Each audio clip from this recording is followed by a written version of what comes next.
Hey everyone, I just got the coolest new refrigerator from SetPower.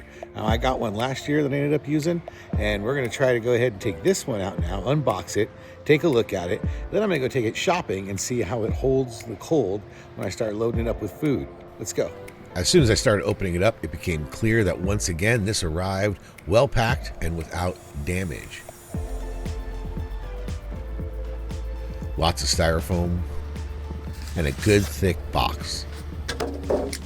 I was also pleased to see that it wasn't actually a box, but it was sort of a crated up system where the box went over the top. This meant that I didn't have to actually lift it out of the box. These things can be, a little heavy when you're reaching over. It says actually on the outside that 2 people should lift it. Oh yeah, look at that. She pretty. We've got these great corner protectors that they put in here. I'm really glad they put these boxes in on the outside so you can just peel off the layers and not have to pull it out of the box. Basically, it weighs around 44 pounds or 20 kilograms. And so, it's not super heavy, but when you stretch your arms out and have to pull it straight up, yeah, it can be a little bit of a strain on your back.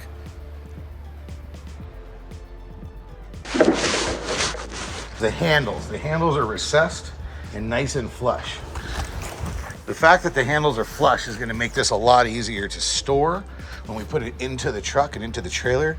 It means I won't have to worry about the handles. I know on the other one it had handles, and so when I put it into the truck, which was a pretty tight fit, I had to allow for the extra handle space. Now all I need is this much space to get it in. All right, let's take a look at the inside for the first time.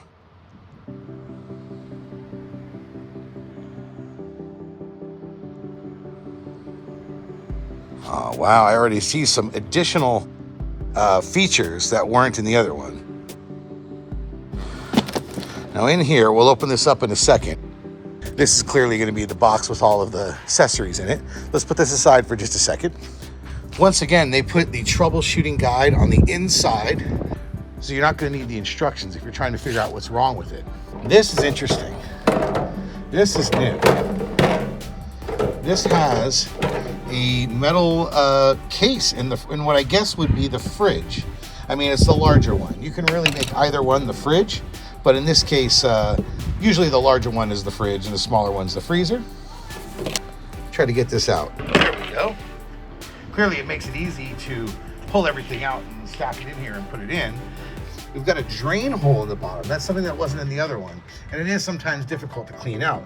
I'll point out one of the 2 things that I really kind of have a problem with, and it's a small problem, is that it's so dark. Basically, it's that it's black. If I leave this in the back of my truck for an afternoon or on a nice sunny day, it really absorbs a lot of the heat to the outside, and that's of course going to make the refrigerator work a little more. In my case, I generally use these things indoors, inside the truck or inside the trailer, so it's not so big of a deal, but I do wish that maybe it was a little lighter color and the top was maybe white. So we need to look at the accessory box. Let's take a look at that. Yeah, the accessory box doesn't need to be a heavy-duty box. There's going to be some cords. Let's see what we got. Probably the instructions as well. One thing about my videos is before I tell you about the product in its entirety, I like to look at the instructions. Got the energy guide setting and the manual right here. The manual itself is easy to read, big print. It's well translated to English.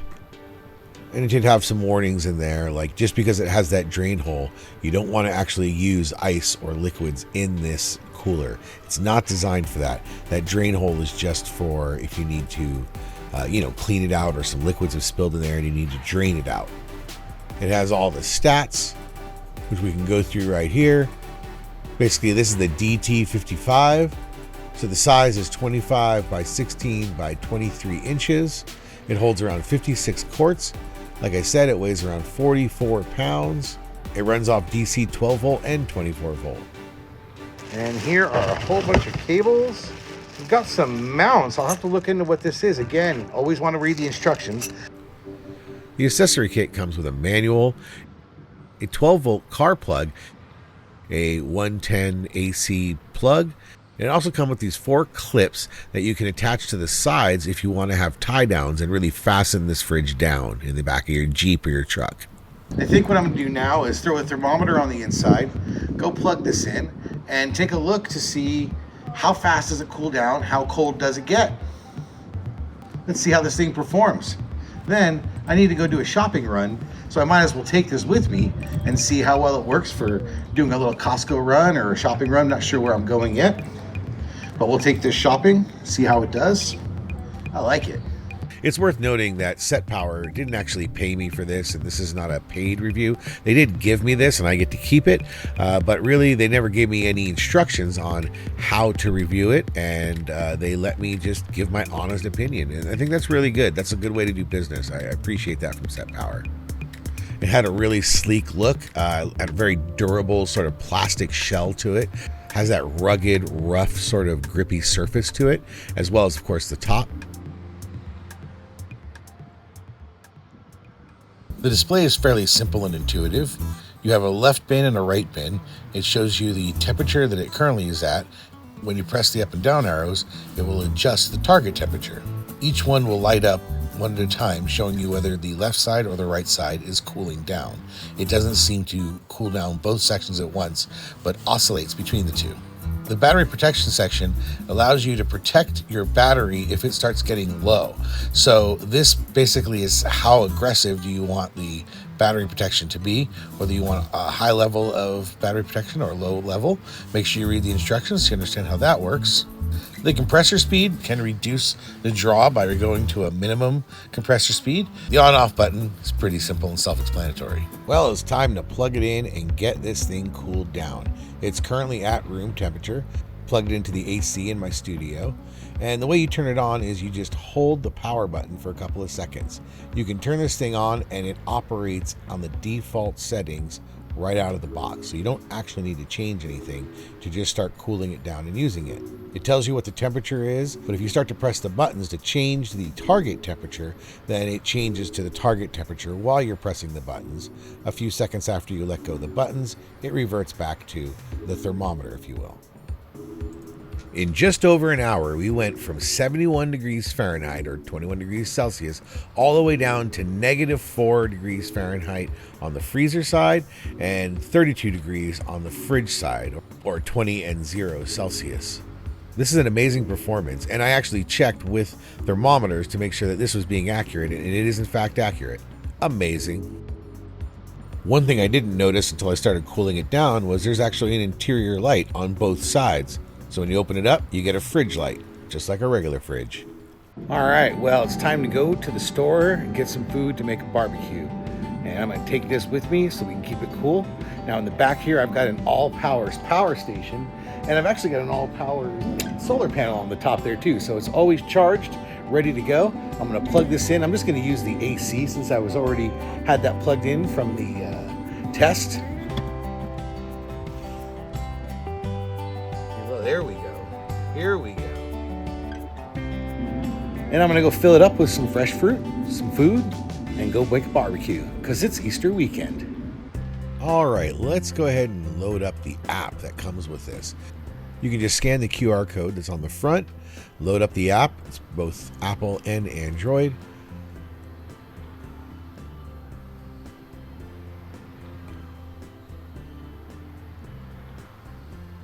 Once you have the app installed, go ahead and open it up. I just used guest mode, but you can create an account. Make sure your Bluetooth is active, and then you want to go through and basically select the cooler that it finds. I had to rename it because it kind of gave it a generic name. And that's all it took. And I was able to connect, select the type it was, and immediately it told me the status of each side and how cold it has gotten or has stayed. And we are in Canada, so I went ahead and switched it over to Celsius.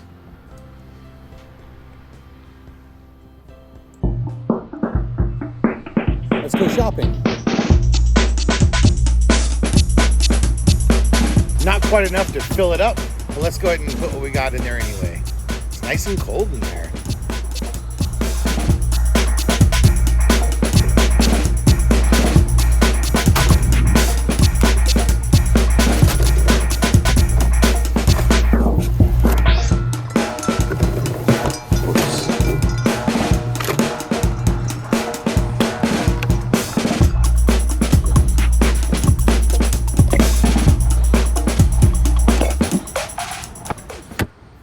With all of my reviews, I like to look at 3 basic areas, and that is 1, ease of use, 2 is functionality, and 3 is durability. As far as ease of use, this gets a full 5 out of 5. This thing works out of the box. You just turn it on. Honestly, if you didn't read the instructions, it wouldn't really matter. It'd work just fine. Of course, I endorse you reading all the instructions.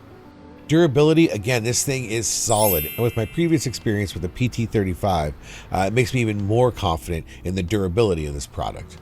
This is our second SetPower cooler. We've been using the last one constantly since I had it last spring.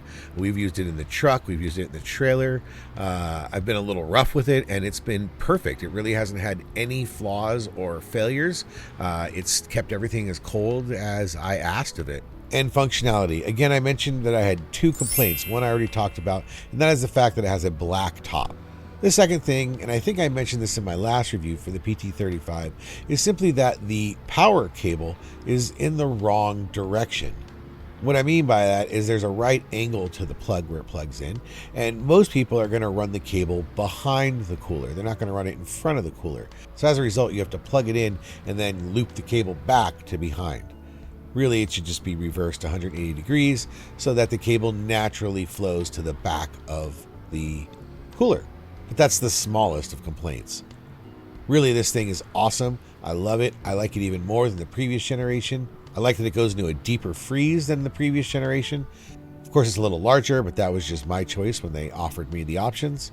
But overall, I'm really excited to have this product, and I expect to be using it all throughout this camping season. As a reminder, in the description, we do have a discount code and links to this, so you can get 12% off this cool dual zone fridge. And if you do pick one up, drop me a line. Let me know how you like it.